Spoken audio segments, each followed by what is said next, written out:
Okay, boys and girls, I am going to share the story Dogs on Duty, Soldier's Best Friend on the Battlefield and Beyond by Dorothy Hinshaw Patton. And it looks like this.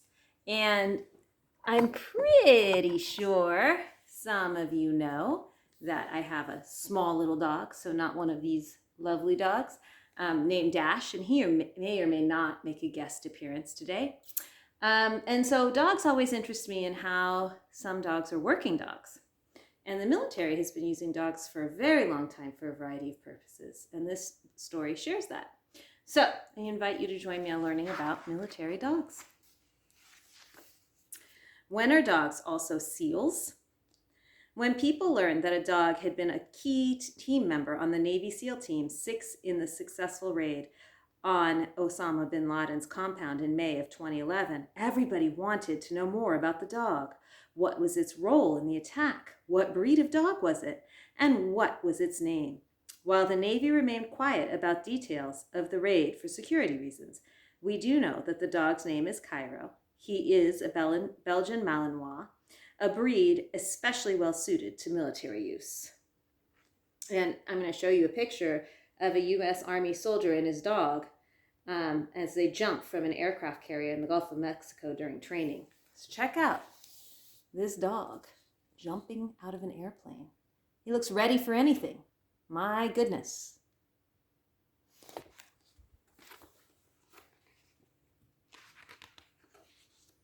A special forces dog may wear a vest like this to protect it and to provide its handler with information about what it encounters on its mission. Oh, and I'll show you the picture since I just read the caption of the story. There you go. Isn't that cool? Okay. The special forces, such as Navy SEALs, are only one branch of the military that uses dogs as important parts of their teams. Military dogs, MWDs, are now vital members of all the armed forces. War dogs have become a long way since humans first used them thousands of years ago. Back then, they were weapons of fear, released by the hundreds in front of the armies to terrify and disable the enemy. Today, they help keep servicemen and women safe from the hidden explosives planted by invisible enemies who aim to kill and disable our troops. They guard military bases and search naval ships for explosives. Sometimes they wear special equipment that can both protect them from harm and provide vital information to their handlers. They can also learn to jump fearlessly from high-flying planes and parachute to the ground in remote locations, and to scramble over piles of unstable rubble to find hidden explosives. Ronnie, a Belgian Malinois, is prepared to be hoisted up into the helicopter in Afghanistan. All right, this dog looks cool, you guys. Look, he's got cool little goggles, and he's ready to go.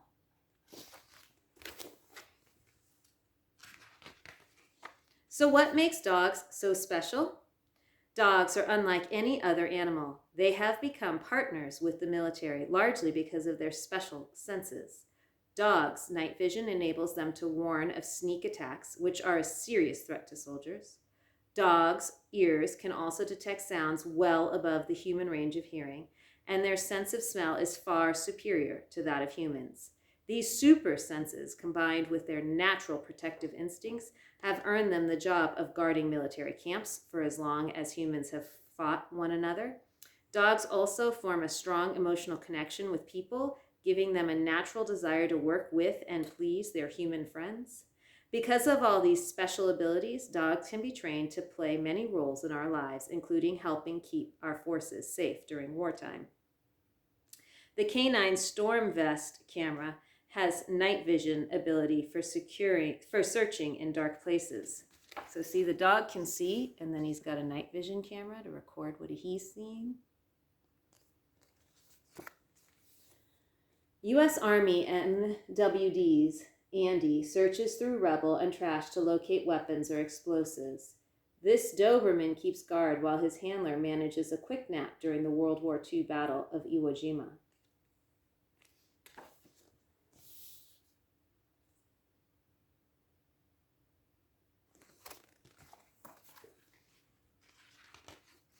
It takes time, however, for people to appreciate just how useful dogs can be for the armed forces. From the ancient days of vast conquering armies in Europe to today's small patrol units of American forces and their allies searching for enemy fighters and weapons, war dogs have evolved through many stages. In World War I, they served as Red Cross dogs, seeking out the wounded and bringing them aid, and as messengers bravely dodging through the trenches to deliver critical information between command posts and the front. A wounded British soldier removes a bandage from a Red Cross dog's pack. The war dog used in ancient times to intimidate the enemy originated with this giant breed, the Tibetan Mastiff. And messenger dogs gave soldiers on the battlefield a way to share information with their officers during World War I. So check out, they didn't just have Belgian Malinois, they had Mastiffs, and I don't know what those cute little dogs are, but there are all those dogs serving humans, saving their lives. And then here's the next one I'm going to read about.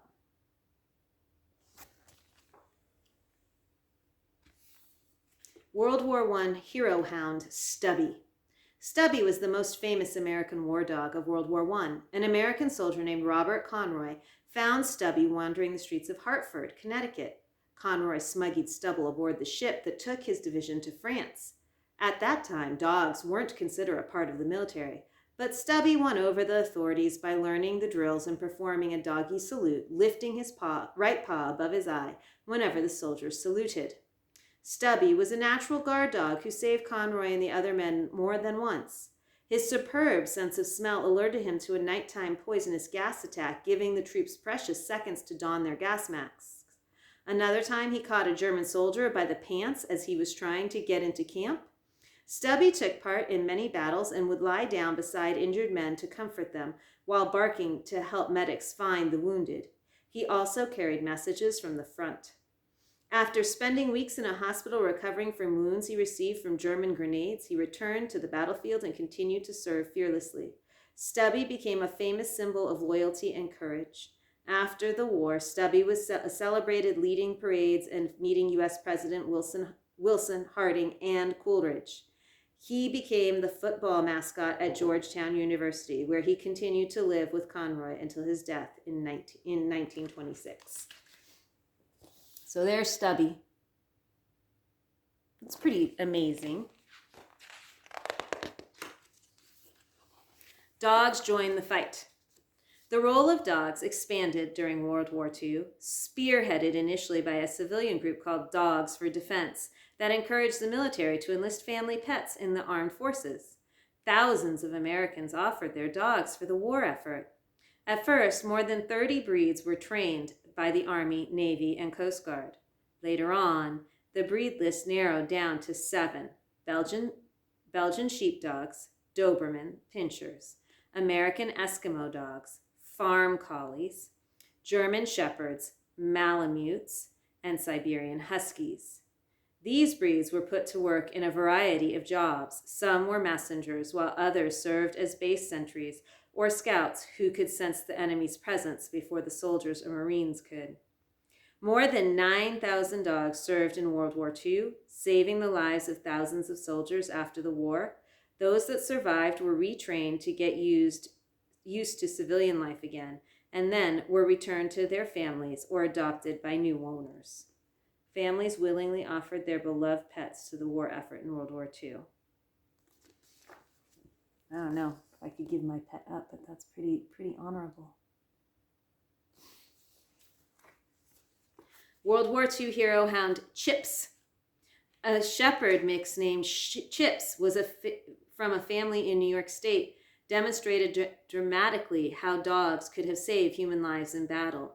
As Chips and his outfit landed on a beach in Sicily, gunfire suddenly erupted. Chips wrestled himself free from his handler, charged the gun nest, and attacked the Italian soldiers. In minutes, 4 bitten and bleeding soldiers surrendered. Another time, while under attack, Chips' handlers attached a phone cable to his collar. He streaked back to base, dodging gunfire. The cable allowed the American soldiers to establish contact and request badly needed reinforcements. These huskies are being trained to feel comfortable getting hoisted above the ground in case they'll be needed in hard to reach places.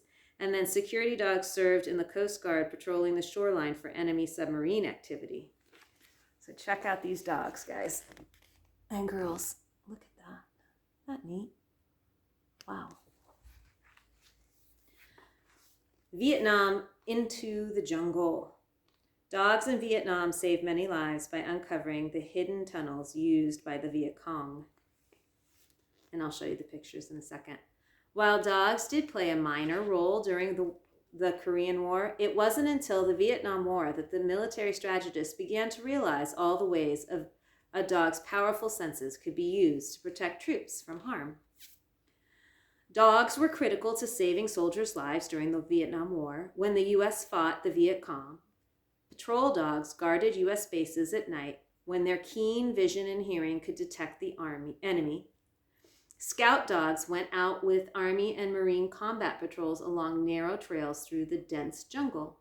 The Viet Cong dug an elaborate tunnel system which allowed them to travel undetected beneath U.S. troops and then come out to ambush American soldiers. The dogs could find these tunnels and even alert their handlers to the thin wires connected to booby traps. The scout dogs weren't trained to attack, but provided a silent alert. A scout dog jumps down from a helicopter in Vietnam ready to get to work. So again, boys and girls, here are these wonderful animals working so hard for us.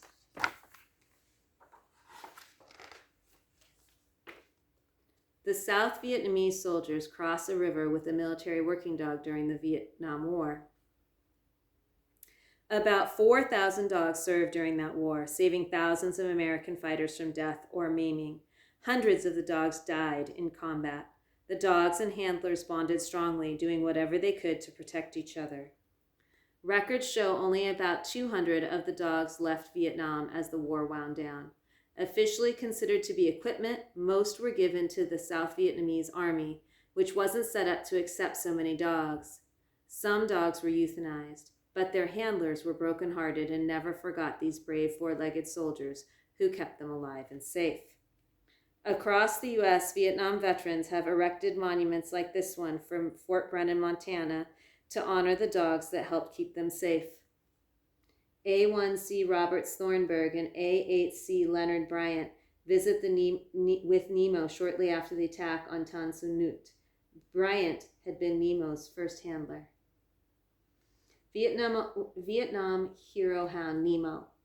Just before dawn on December 4th, 1966, was a fatal time for sentry dogs and their handlers at Tan Son Nhut Air Base in Vietnam. Some Viet Cong had gotten onto base property, killing one handler and 3 sentry dogs. The day passed with no further incidents. Then shortly after midnight, sentry dog Nemo and his handler, Robert Thornburg, discovered the Viet Cong infiltrators hiding in a cemetery. Thornburg released Nemo, who raced towards the enemies. Hearing shots and then Nemo yelping in pain, Thornburg reacted, killing one Viet Cong soldier before he was shot. Nemo managed to crawl to where Thornburg fell and lay down on top of him. When reinforcements arrived, Nemo growled, protecting his handler. Finally, other handlers got him to leave so they could tend to the injured Thornburg. Both Thornburg and Nemo recovered, but Nemo lost sight in one eye. Retired from duty, Nemo returned to the United States and traveled around the country helping recruit dogs for the armed services. He died in 1972, partly as a result of the wounds he received that evening. But that was in 1966, so he lived much longer. There he is.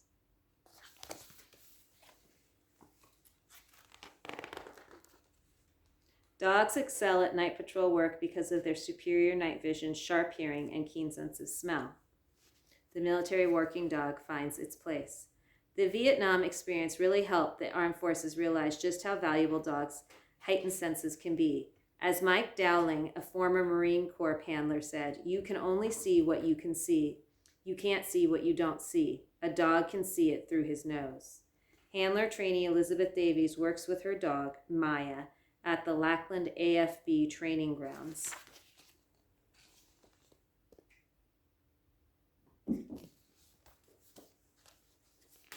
In 1972, Lackland Air Force Base in San Antonio, Texas, became the central place for training the different kinds of military working dogs.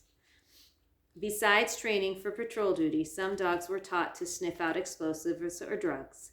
They could find hidden illegal weapons or drugs with ease, keeping military bases safe and drug-free. Because of the great demand for MWDs, Lackland AFB began raising Belgian Malinois puppies. The Malinois has been bred as a working dog in Europe and is a fine athlete that is quick to learn and eager to please, making it an ideal partner for the armed forces. The Dutch Shepherd, German Shepherd, and Labrador Retriever are also favored, and the British Armed Forces often use Spaniels. But a dog's pedigree doesn't really matter. If any type of dog shows promise, it is welcome to serve. Special Robert Stanley, his Spaniel, MWD J, play fetch.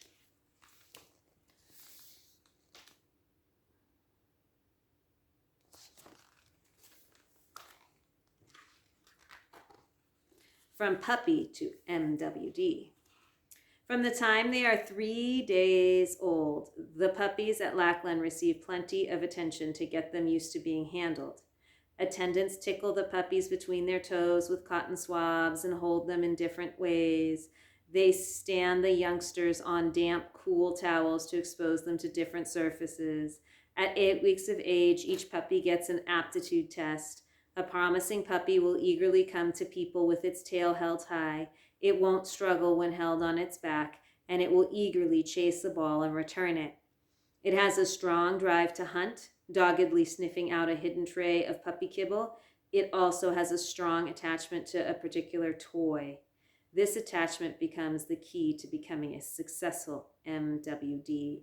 The Malinois puppy is ready to get moving. The puppies born at Lackland are given names beginning with double letters to distinguish them from dogs from other sources. Donahue and Didsey, 8-week-old Malinois puppies, are named for handlers who lost their lives in the war. So, here's a puppy, and there are puppies.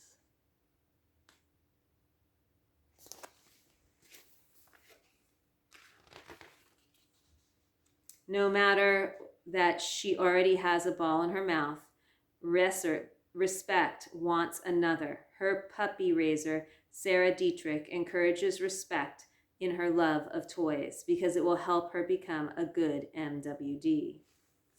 The puppies that show promise go to live with foster families. The families must live within 2 hours of Lackland because the puppies get monthly medical checkups there and join one another for activities like hikes.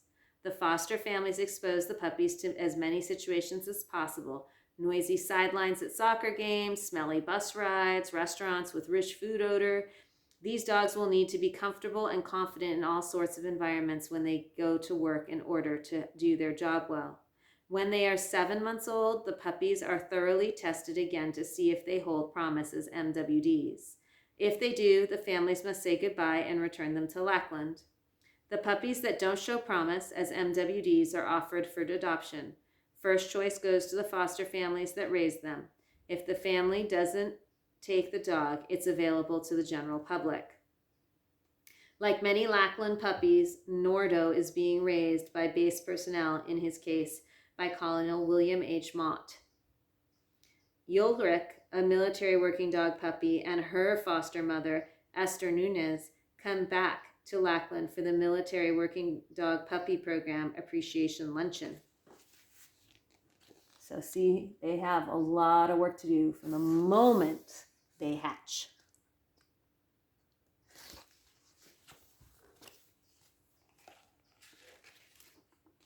Getting ready to learn.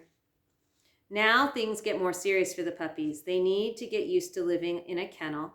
At first they miss their familiar homes and families, but soon things get very busy and they start to focus on learning their jobs. Each puppy gets a sturdy rubber toy called a Kong that it wants to carry everywhere. The puppy has to learn to give up its toy so that the trainer can hide it. There's a big room at Lackland full of desks and cupboards with lots of places where the toy could be hidden. The young dog sniffs out the toy and learns how to open doors and drawers to get it. Soon, it is enjoying these games of hide and seek. It is learning a simple but vital lesson. Searching for a particular odor will result in a reward. Once the dog understands how to hunt for its toy and find it, it's ready to learn to hunt for something more serious, such as dynamite or cocaine. Rutger's toy is an important tool for him to learn how to search. So here he is with his Kong.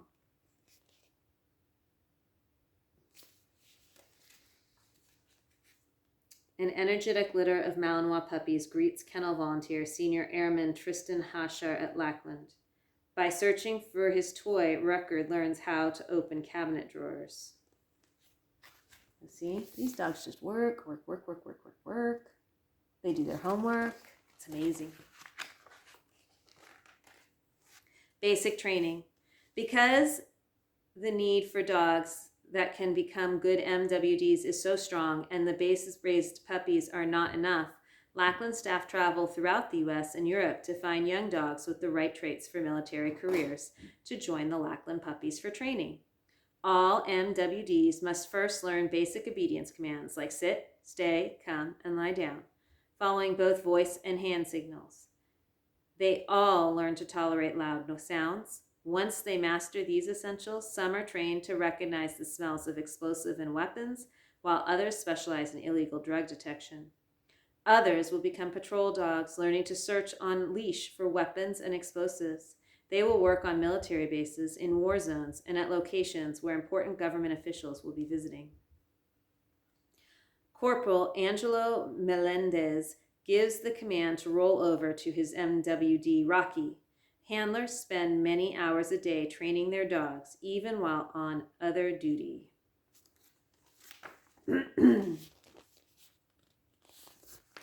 See?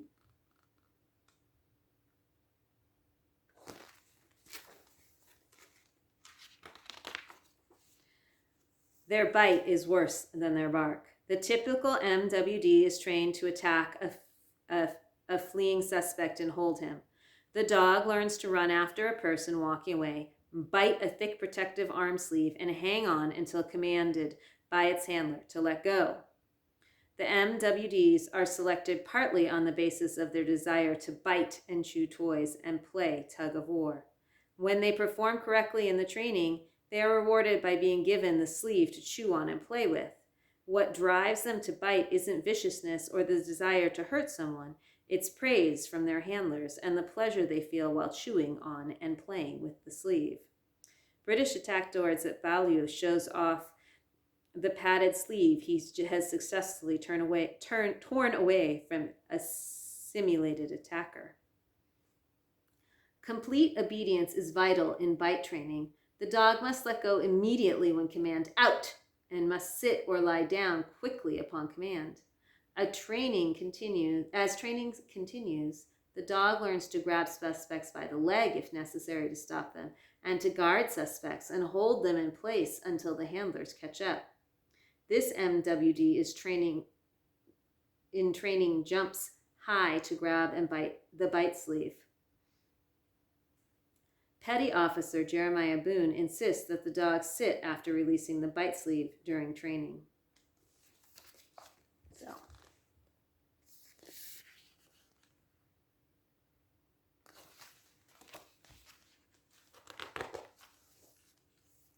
Training the handlers. The most intensively trained MWDs are called SSDs, short for Specialized Search Dogs. They search off-leash for explosives. These dogs work with handlers who also receive detailed training, and the team of dogs and handlers stay together throughout their years of service. The SSD handler recruits are trained separately from their dogs. At first, the recruits are given a leash, a collar, and a metal can that represents their dog. They learn how to put on the collar and how to handle the leash. They also have to learn how to reward their dog with enthusiastic praise. Just saying, "good girl," in a quiet voice isn't enough. Handlers must learn to express great enthusiasm at each of their dog's accomplishments by practicing with their can dogs. Once the handlers learn to praise their cans energetically, they can easily praise their dogs that way. Sergeant John Overrides praises his MWD Hike for his good work.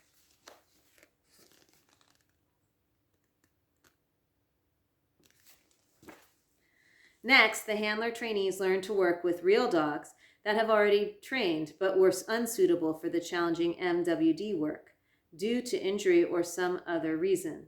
After 30 days of training, each new SSD handlers takes one of the training dogs through an obedience course with various barriers. They also must get the dog to search a car the right way. They need to show that they can manage the dog correctly, even if it is reluctant to cooperate. During this test, only the handlers are being judged, not the dogs. USAF Senior Airman Brandon Hinton orders his patrol dog, War, to go through the tunnel on the K9 obstacle course. MWD Handler Staff Sergeant Scott Von Bauer guides his Belgian Malinois partner Eddie over an obstacle at the K9 training facility on Scotts Air Force Base, Illinois. And Sergeant Elizabeth Weike is tested in Lackland for her ability to get Zook to search a car correctly. So many things that these dogs and their handlers have to understand. It's incredible. And I think I'm going to stop there for today, and I will share another piece another time. I hope you enjoyed learning about these dogs. And next time we'll pick up with SSD team training, which looks pretty cool. All right, peoples. Bye.